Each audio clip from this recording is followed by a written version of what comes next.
বাংলাদেশ জাতীয়তাবাদী দলের চেয়ারপারসন ও সাবেক প্রধানমন্ত্রী বেগম খালেদা জিয়ার বিদায়ী আত্মার মাগফিরাত কামনায় কুরআন খতম, মিলাদ ও দোয়া মাহফিল অনুষ্ঠিত হয়েছে।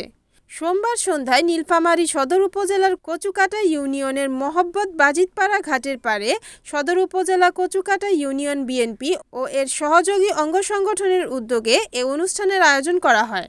অনুষ্ঠানের শুরুতে পবিত্র কোরআন থেকে তেলাওয়াত করা হয় এবং পরে কুরআন খতম সম্পন্ন করা হয়। এরপর মিলাদ ও দোয়া মাহফিল অনুষ্ঠিত হয়।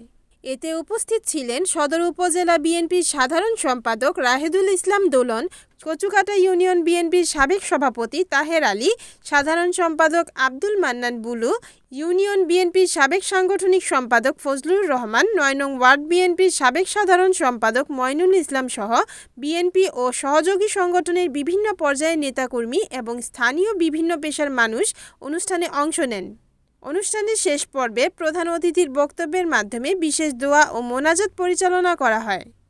Report Omar Faruk, NNTV, Nilphamari.